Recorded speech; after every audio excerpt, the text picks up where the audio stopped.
right, so it is Sunday, November 17th, 7:07 a.m., and we are just about to begin part 14, I believe, 14 or 15 of In the Grip of ThermostatAnon, whose title is derived from In the Grip of MQ-MAGAn, which was the original title of this video that YouTube censored. And this series, as individuals who are, following along will be aware, is a justification of the video and a refutation of the claim that the content of the video violates YouTube's harmful conspiracy theory policy, and an argument that it in fact does just the opposite. Over the course of making that argument, we've had the opportunity to teach ThermostatAnon a lot of figurative language, including how irony works, and what the semantic trajectory of irony involves, as opposed to a statement that's made with all intentions of fidelity in mind, and what political satire is, and I think we've discussed synecdoche, and I think that we have discussed willed ignorance as opposed to feigned ignorance, which isn't really it isn't really a figure, a rhetorical figure, but you could say that it's a rhetorical strategy in narrating or in conversing, right? And thus, as a rhetorical strategy, sort of relates to the realm of figurative language in the same way that allegory relates to metaphor, you might say, is the narrative projection of the principle of metaphor and of symbol. So today we are going to introduce. My CD player is opening on its own. The Ghost in the Machine does this quite often. I'm not exactly sure why. I don't know if you could hear that or not. Casper Hauser is snoring quietly on the couch with Lori, and we don't have a lot of background noise today. I was saying before I was so rudely interrupted by the Ghost in the Machine that we're going to introduce another universe today, and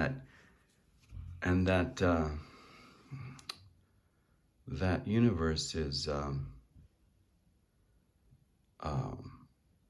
could be called the multi-conspiracy theory, the multi-conspiracy theory universe, or the multi-dimensional, maybe we should call it that, the multi-dimensional conspiracy theory universe. And this multi-dimensional conspiracy theory universe could also be titled or given the name the multi-dimensional self-contradicting universe, and that's the universe to which Tiny belongs. And we've promised that we would get to Tiny, and today we're going to get to Tiny, so we can introduce the character Tiny in this story and explain his role. And I'm going to close this out now. And you'll recall that Tiny, first the first mention of Tiny occurs in that frame in which Big O, we'll just use his nickname, Big O, is being arrested, and he's stuttering a bit. He's not as confident as he was with his feet up in Nancy Pelosi's office at that point. And plus, he's suffering from stage 77 of the QAnon madness, or the QMAGAnon madness, I suppose it is.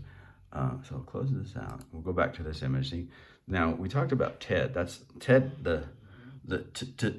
Ted. That's Ted Cruz, and it should be obvious from the work that we did yesterday. You know why Ted appears, you know, here or is named here, and then Tiny. Well, Tiny, we're gonna be introduced today. The KKK and Kelly is, of course, Kellyanne Conway, and then the Fluanon. He's asking, you know, why he has the green goo running out of one of his nostrils and his mouth, and then we explained how we achieved that effect artistically already, so we don't need to go over that. That's Big O right there, and there's more information on him in the work we did here. So let's proceed to the multidimensional conspiracy theory universe to which Tiny belongs. We're just, you know, recapping some of these. There's the Ted. And this is, of course, Mike Pence. Oh, there. Okay, so we want to stop right here. Okay, so this is Tiny. This is Tiny right here. And I can't read the first line, but something tiny, you know, maybe Tiny Willie Bigot, shown here incognito in all black, demonstrating the truly astonishing manner in which his organization plans to infiltrate Antifa.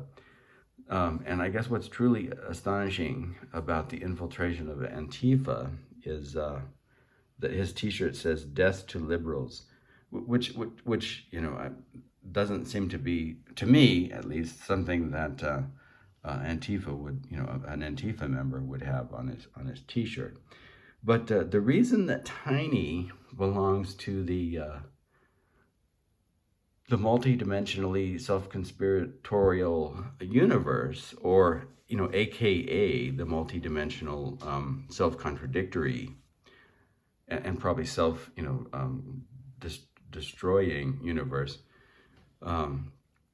is because, and I don't know if any of my viewers or listeners, you know, recall this, but you know, after January 6th happened, there were a number of different conspiracy theories, and you know, in one manner or another, denying that that it was in fact, you know, these alt-right, you know, terrorist organizations who participated in this insurrection event, which J.D. Vance referred to as a peaceful demonstration in a public space, even though it involved the destruction of federal property and you know, quite a bit more, and death and mayhem and threats of hanging the vice president. But, you know, I mean, you know, people have different ideas of what a peaceful demonstration, you know, might be, I guess. And for J.D. Vance, a peaceful demonstration, you know, involves death, mayhem, destruction of property, and threats of, you know, murdering the vice president. So, one of the so you could simultaneously have all of this going on, and this is what makes it a self-contradictory universe, right? So, and the very same people like that would say one thing would say something else. So one of the things about January 6th that was that it never happened, just like, you know, with Alex Jones and Sandy Hook, right? And another conspiracy theory was that all of these right-wing, right, terrorist organizations are actually just Antifa actors, and Tiny belongs, you know, to that universe in which he's playing the part of an Antifa actor here. So you can tell by the black T-shirt, and but you know, is Tiny. I don't know how to say this in a polite way, but, you know,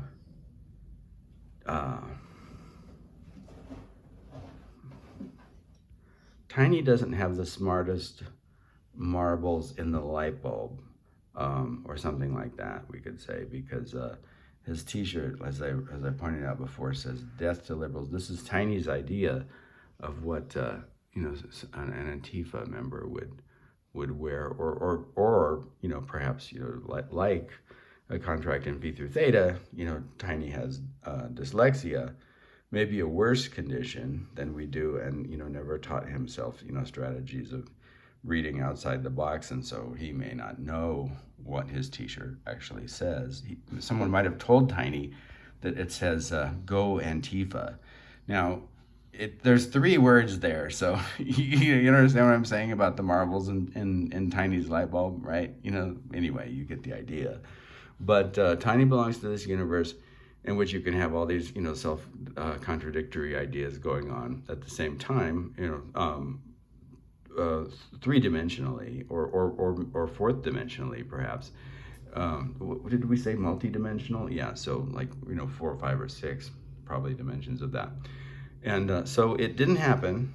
Oh, okay, and ThermostatAnon, as I utter these words, like, try to recall that, you know, I've said that this was an idea in the air, you know, in our universe, which it was. I'm not promoting this idea. Also, keep in mind all of that stuff that we learned about figurative language yesterday, and you know, the days that have preceded in this discussion, before you know, censor this particular video for promoting the conspiracy theory that, you know, actually that Tiny is promoting. Is that we're not promoting Tiny's conspiracy theory. We're evaluating it, right, and explaining, you know, why it exists here in this particular frame.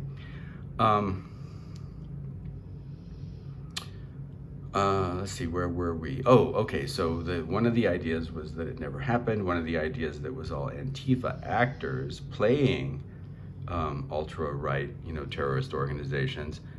Another idea was that it happened, and maybe there were no actors, but nothing, no one got hurt, and no property was destroyed. That's the J.D. Vance universe, right? His version of the multi-dimensional self-contradictory universe, or the multi-dimensional conspiracy theory universe, because he said it was a peaceful demonstration in a public space. Well, you know, no one was really invited into the Capitol building, and so you know, that's clearly not the case. But in the right, multi-dimensional conspiracy theory universe, in which, you know, Tiny exists, this is all possible.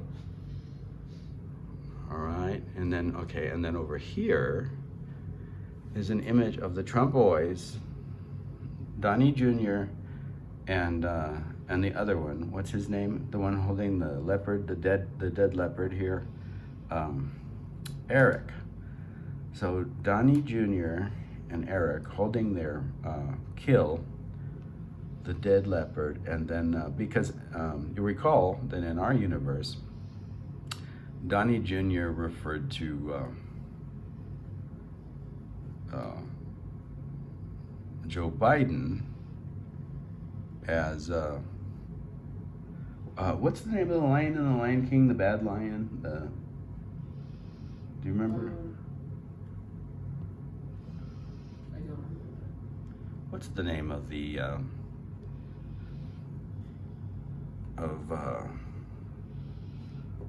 the bad lion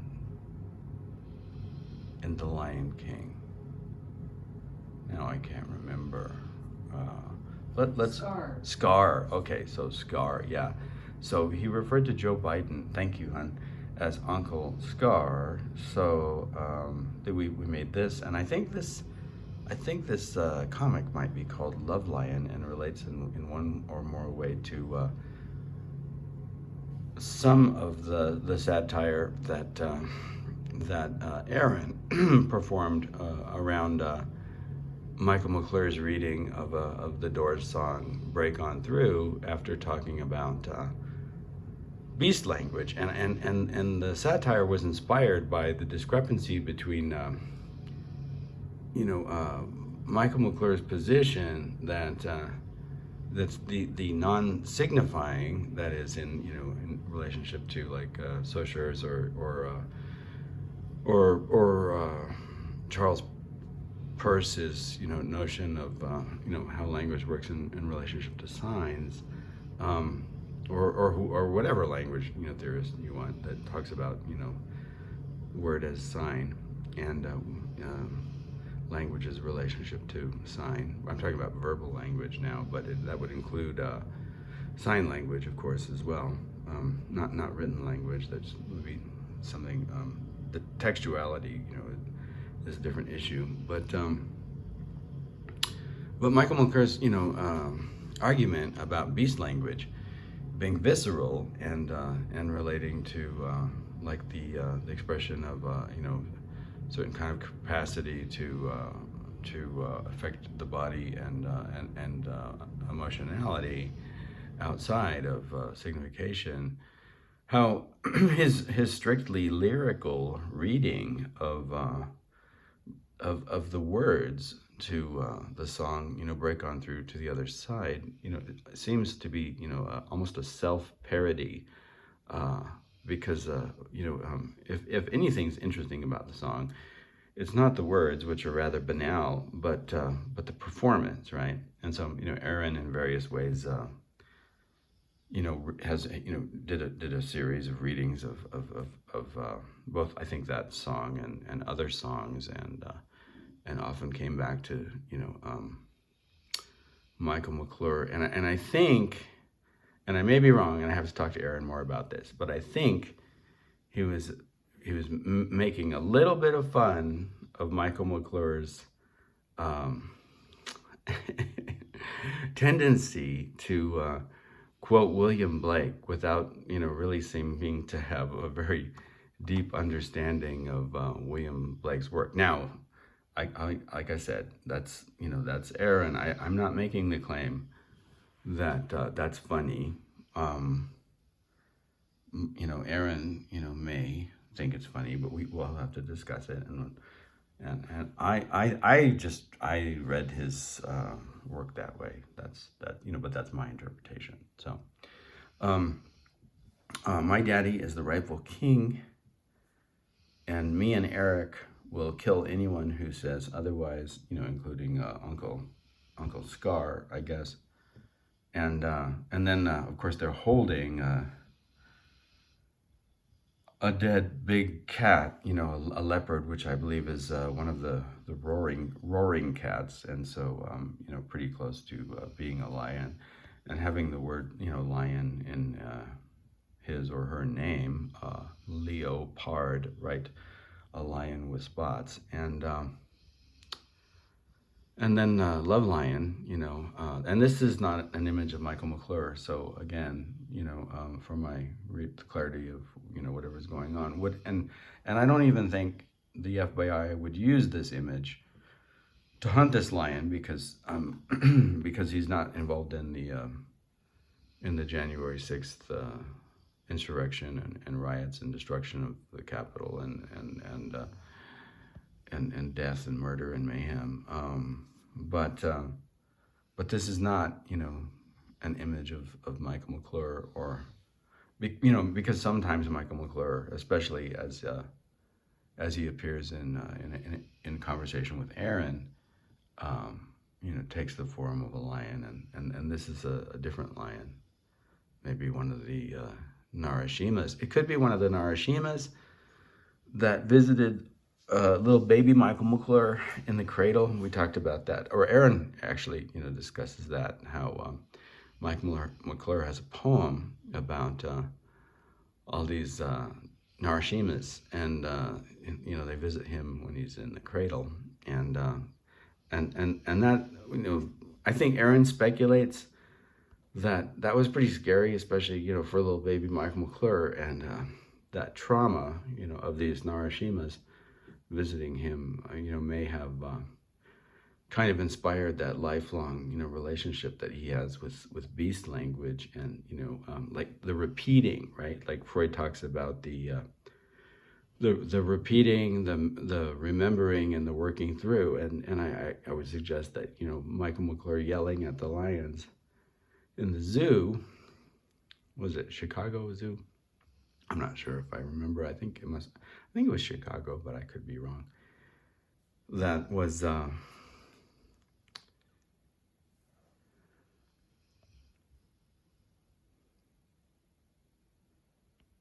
filmed by Bruce Conner, right? I think it was Bruce Conner who filmed that event. And there are, you know, there are films available of it and recordings as well. That was, according to some, the origins of the zeitgeist of the 60s. You couldn't have had the 60s, according to certain individuals, without you know, Michael McClure yelling at them lions.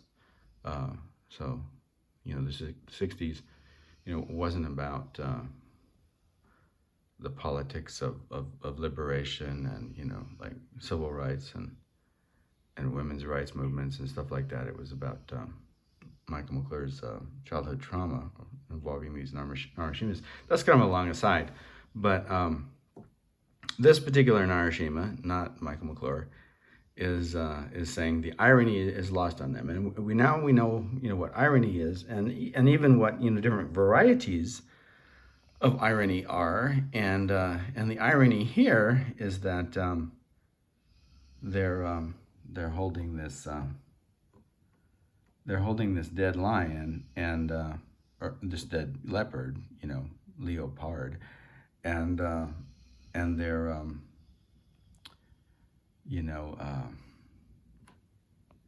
referring to Biden as the bad lion, Uncle Scar, which, as I mentioned, you know, Junior here actually, you know, did call Biden Scar in our universe, and the Narashima doesn't seem to be too happy with these boys. All right, let's move on. I think that's enough. Do we need to talk? We don't need to introduce our readers to Junior and Eric. I don't think. They're pretty good at making themselves look ridiculous.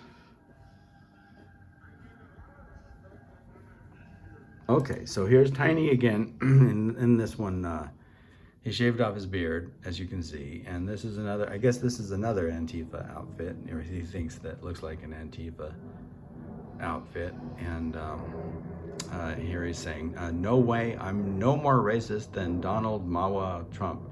Now, I'm not sure what the W represents. Make America, oh, white again, yeah, sure. Make America white again. Just some guy named Tiny, oh, wait, this isn't Tiny Violins. Tiny's last name is Violins, and does anyone out there, can anyone out there guess why? Tiny Violins? Is there any familiar expression involving tiny violins? We've, you know, it involves that expression, you know, let's see if I can find it. Well, let's read the statement first, and then, no way, I'm no more racist than Donald, Make America White Again Trump. Just some guy named Tiny Violins told me this was the alt-right line to stand in for anyone desperately seeking digital enhancement. Okay, and then the digital enhancement says openly displayed overnight purse.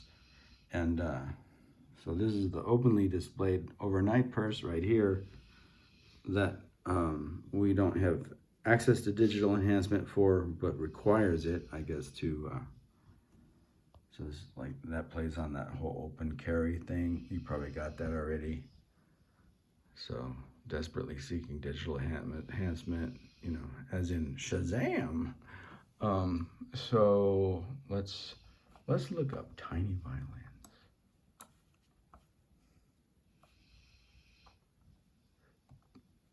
Violins is also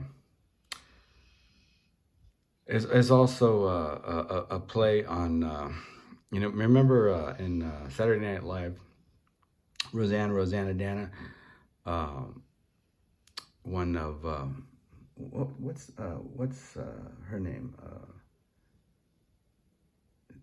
She passed away.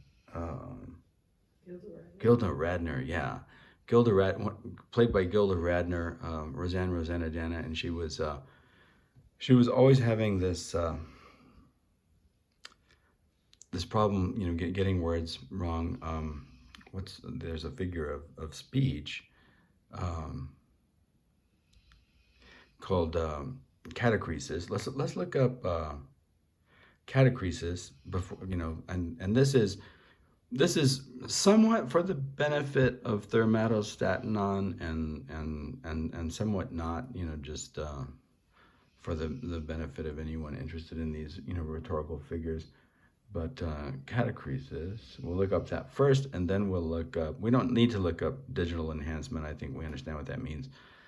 Then we'll look up tiny violins. Anyway, before I do that, I should finish my thought on Rosanna, and she used to have these catachretic moments where she would get, or understand, misinterpreting, misinterpreting, and one skit, you know, she talks about, what is all this concern over too much violins on television, and she goes on and on and on, and says, you know, talks about how you can't have too many violins, and at the end, I think it's Chevy Chase or someone like that, who informs her that it's not you know, too much violins, it's too much violence on television. And then she says, and then at the end, and she was always doing this, and she would say, oh, never mind.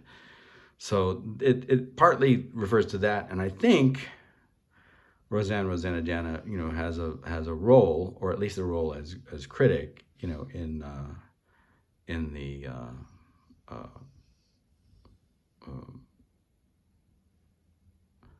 meta multi sci-fi verse later, is particularly in regard to misunderstanding something that Trump said about balls, and so we'll wait for that. But that may be in a separate video, so we may not ever get there. If that's the case, I'll try to remember Rosanna, and I'll just do a reading of that one frame. I think it has Trump and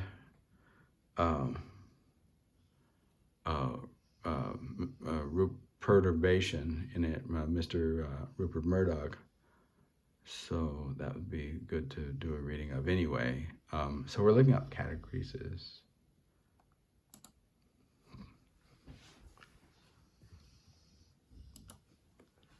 Because of Rosanna, and the violins.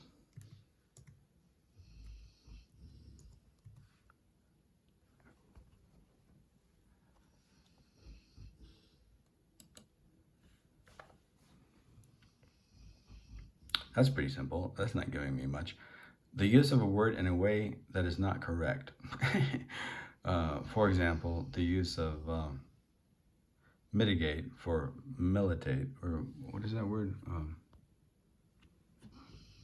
Militate, yes. Catachresis. Here's a wiki entry. And a lot of it with her wasn't necessarily catachretic. It was mishearing. I think she had a hearing that, you know, limitation, and so what appeared to be catachresis really was the result of mishearing. But catachresis, misuse, from the Greek word for misuse, originally meaning a semantic misuse or error, e.g. using militate for mitigate, chronic for severe, travesty for tragedy, anachronism for anomaly, alibi for excuse, Trump for Jesus, is also the name given to many different types of figures of speech in which a word or phrase is being applied in a way that significantly departs from conventional or traditional usage.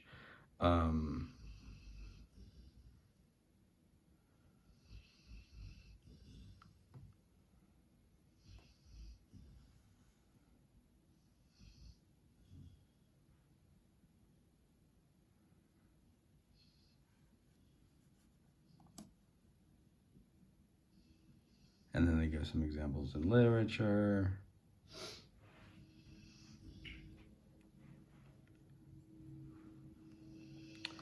Its relationship to doublespeak, that's kind of interesting.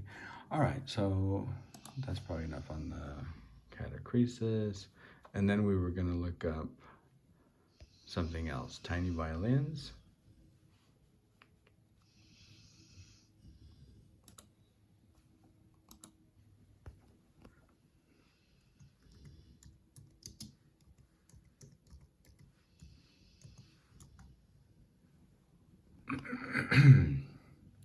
Here's an article on the smallest violin. You can buy that from Amazon.com. I wouldn't recommend it. We don't buy things from Amazon.com. Tiny violin. Here's more tiny violins.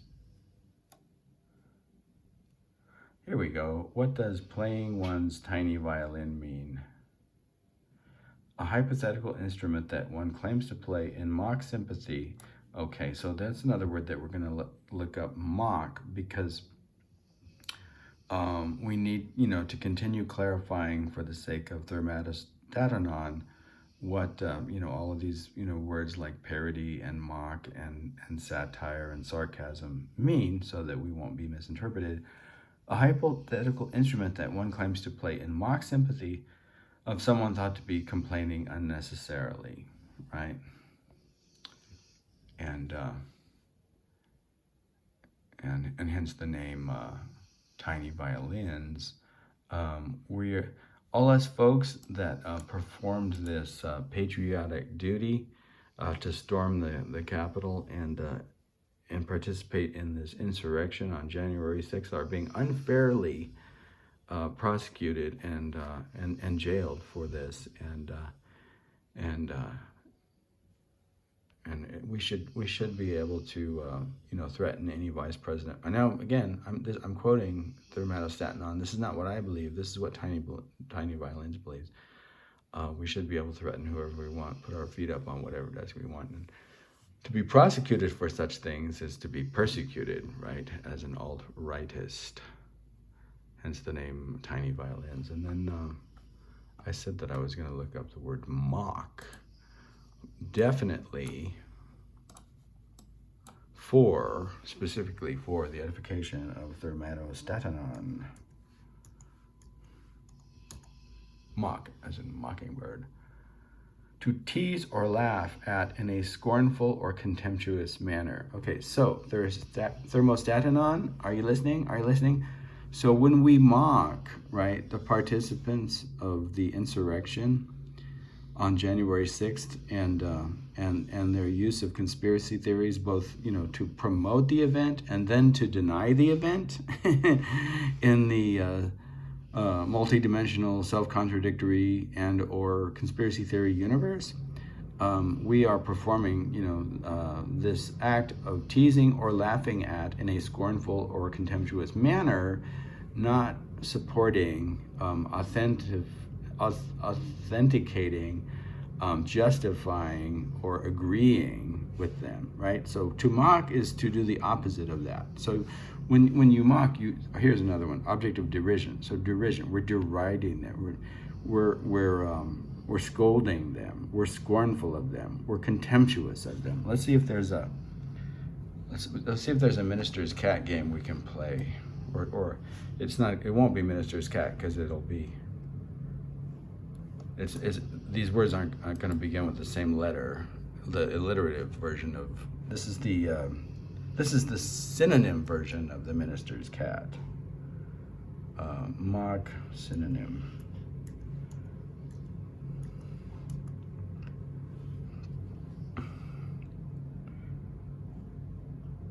Oh, this is mock as in artificial, fake, like they use the word fake news. This isn't what we want. We want mockery. Maybe we could put mockery in. You can see what we have.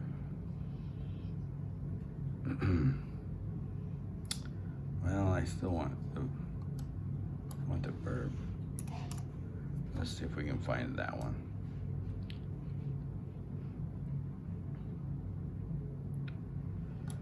All right, so here's some sentiments for mock. 350. I don't know if we're going to read all 355, but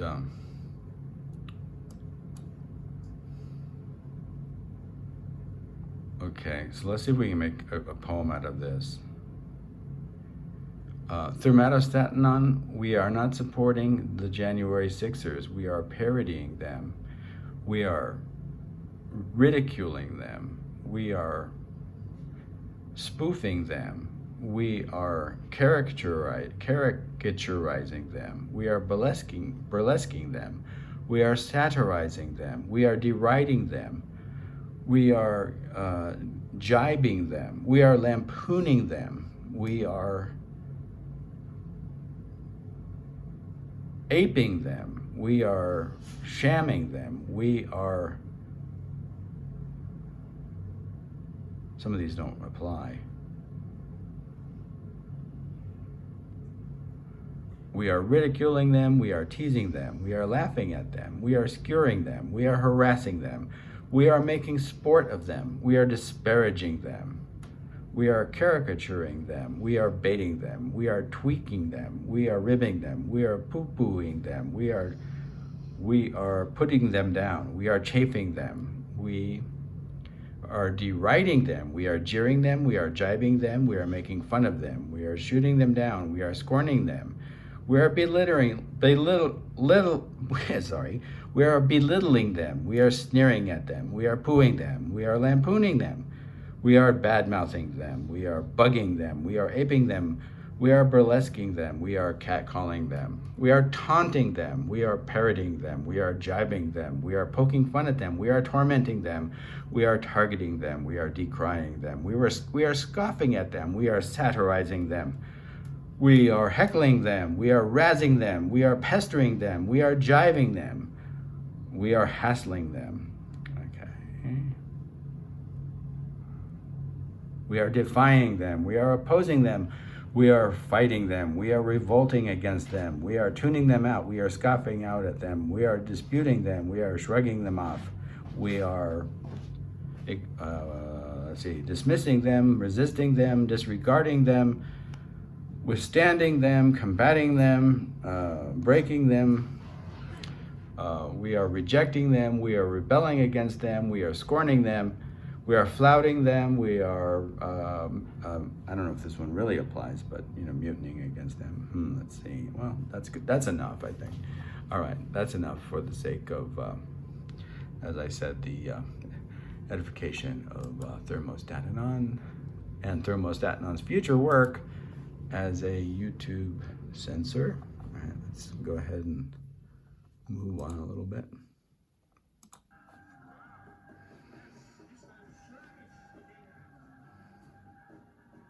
All right.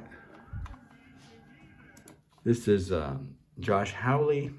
That's the way that we pronounce his name. I don't know how he pronounces his own name. That's up to him. Obviously, he'd never actually get this far. That's referring to Josh Howley here. I'm not sure what's going on with his. I mean, maybe this is what happens when you die and go to heaven, or attempt to get into heaven, and you're kind of in the wrong place. Obviously, he'd never actually get this far, but one can imagine what it might be like if he did, right? And okay, so the implication is he's never going to get to the gates of heaven. This is Peter. You can see by the key that he's holding. St. Peter, the gates of paradise. Well, not paradise, at the gates of heaven. We've already distinguished between paradise and this realm, the heavenly. Which you have to get into, at least this is my understanding, by, basically being a good person in this life and doing good deeds and doing good work and, doing more perhaps than just abiding by the rules, but, certainly under the conditions in which those rules are fair and just, abiding by the rules. And this is, he's pointing his finger at St. Peter over here with his key, and he's really angry because this is Big Josh Howley, and Big Josh Howley's gonna tell us our business, and you don't want to get in this guy's way. He's a real tough guy. You can tell by the big finger here, and the way that he ran. We have a thing on Josh Hawley and how he ran from the Capitol, and then the day after, like pumped his fist in the air, for it, or maybe it was right before. So it was right before, the events on January 6th, and he's like pumping his fist at the crowd, and then when the violence and mayhem started, he run, Josh, run. Kind of funny, and then also he's one of these multi-dimensional conspiracy theorists, self-contradictory universe guys that even though he was running from the violence, 1 or 2 days later said there was no violence. I guess he just, forgot his papers in some other office or something, and that's why he was running. So again, obviously he'd never get this far, but one can imagine what it might be like if he actually did. So this is like, he's never going to get to the gates of heaven, but if he did, if this anti-Nazi, anti-KKK, anti-totalitarian, anti-racist, key-holding scumbag thinks he can block my white way into heaven just because I completely ignored the will of the American people and attempted to undermine both the Constitution and U.S. democracy, then he doesn't know the first thing about Big Josh, Little D. Big Josh, Little D. Who's Little D? Anyway, Big Josh, Little D. Little D. Well, we'll work on that. I sure as pre-existing conditions ain't going to hell just because some half-hearted hypocrisy Holly? Just because of some half-hearted hypocrisy. And then, that's the quotation marks. And then I guess the Holly or Howley there is letting us know who's uttering the statement. I'm not sure. I'm not sure how that's working. Where does the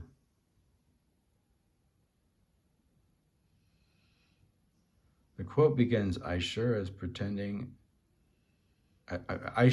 pre-existing conditions ain't going to hell just because of some half-hearted hypocrisy. Oh. Okay, I think I got it. Okay, so Josh is Big Josh. Big Josh's initial must be D. Is that right?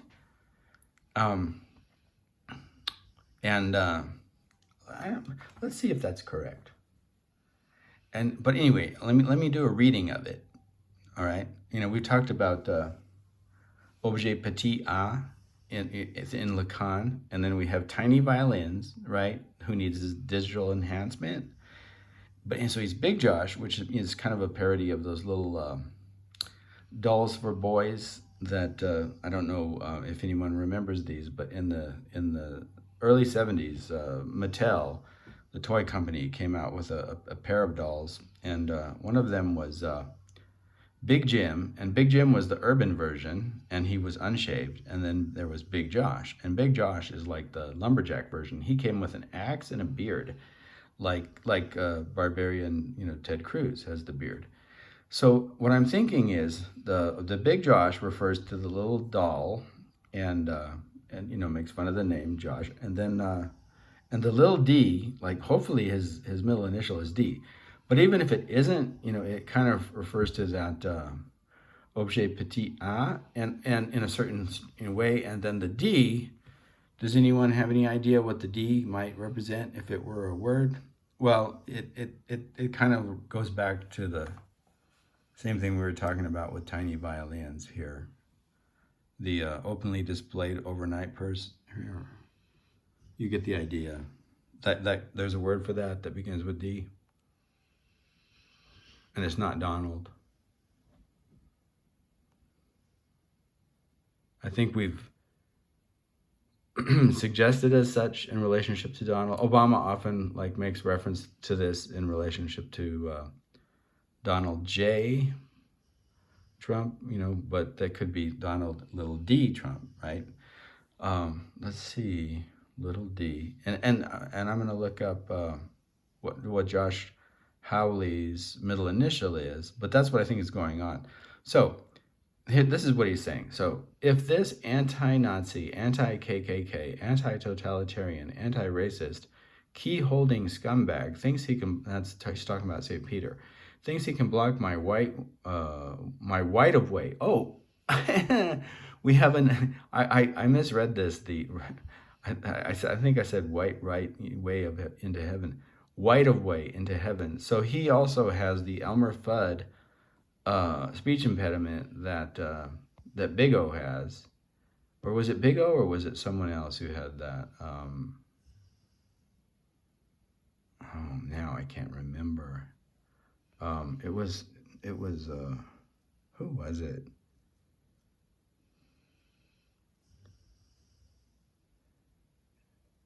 I think it was Big O. But we can go. You can go back and you can look. And anyway, someone has this way of saying things, and I don't remember if it's Big O now. I want to go back and see.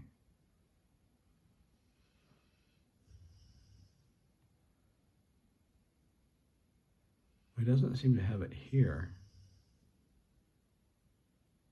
Oh, we found out that Big O has this. It's involved in the acronym of his organization, which is has something to do with the National Rifle Association. It's not in our. It only came out in our investigation and explanation of who Big O is and what terrorist organizations that he belongs to. And he has this pro-gun open display organization that is, and I can't remember what it is entirely, but part of it has an N, a W, and an A in it, and we interpreted that as the National Rifle Association. So he has the Elmer Fudd accent, and here.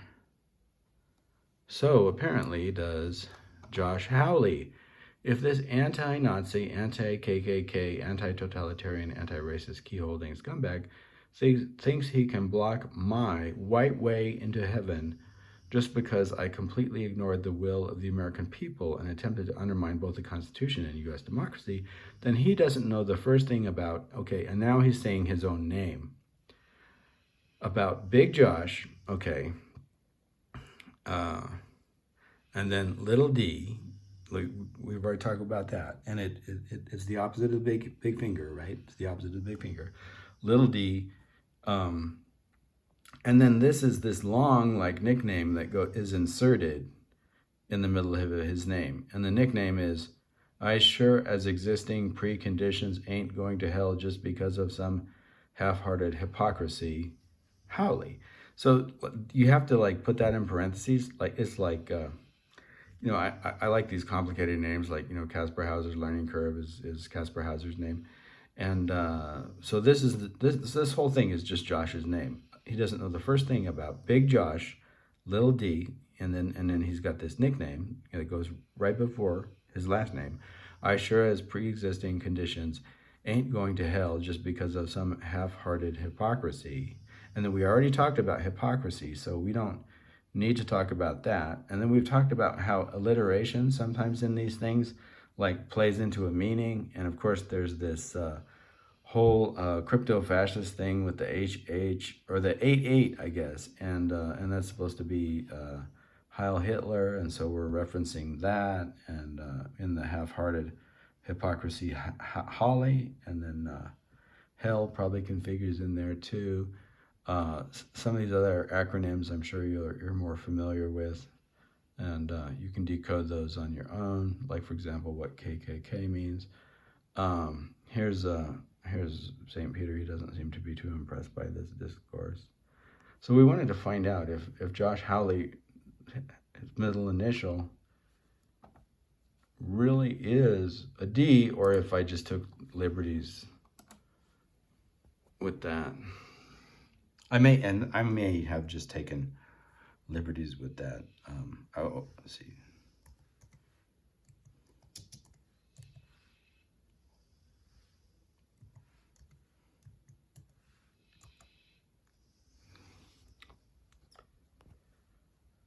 see. Wiki is usually pretty good at. Oh yeah, so it is. It is a D. So Big Josh, right? That's the doll. That's the little doll that little boys play with, you know, or at least little boys in the 70s played with. And Lil D, and that's the middle name right there. And then Howley, like that, as we said, that's how we pronounce his name. And again, you know, he can pronounce it any way he likes, but we pronounce it as Howley. And there he is. Oh, there he is, pumping the fist. There he is pumping the fist. And let's see. Okay, so let's recall. Let's make a note of what he's wearing. He's got a blue suit on, and he's got a red tie, and he's got a white shirt. Now let's look and see. Let's see what he's wearing when he's running away. So here he's pumping.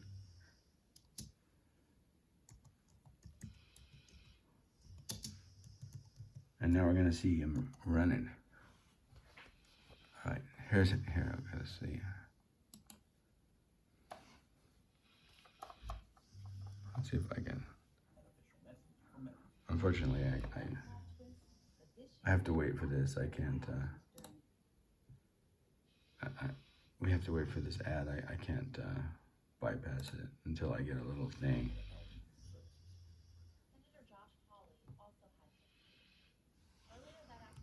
Before the joint session started, he walked across the east front of the Capitol. Let's see what he's wearing, though. Is he wearing the blue and the red? Is it the same outfit? So, yep, As there he see is. in this Oh, yeah, photo, there he is. He raised his fist in solidarity with the protesters already amassing at the security gates. We spoke with a Capitol police officer who was out there at the time. She told us that Senator Hawley's gesture riled up the crowd, and it bothered her greatly because he was doing it in a safe space, protected by the officers and the barriers. Later that day, Senator Hawley fled after those protesters he helped to rile up stormed the Capitol. See for yourself. Run, Josh, run.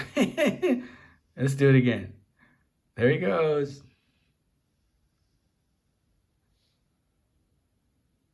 There he's grinning. There he goes. Run, Josh, run. All right. Okay. So is that all we need to say about this one?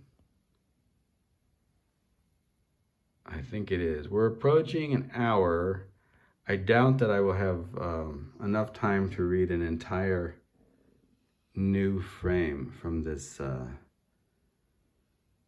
this narrative, right, which recounts the Guardians of the Galaxy in the Marvel Universe and in the 31st century of the Marvel Universe, and Martian Manhunter from the DC Universe, you know, attempting to find a hero to save democracy in the 21st century in order to preserve democracy into the 31st century.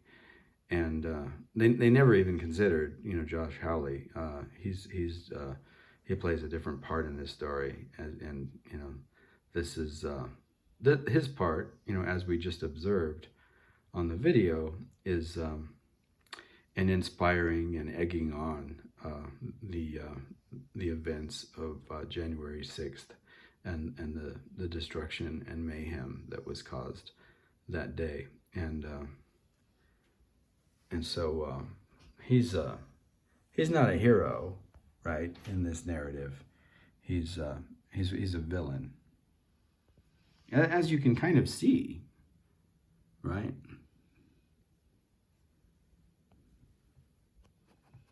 And you know, of course, some of those words that, you know, we've been defining apply to him as well, as, you know, such as hypocrite and a few others.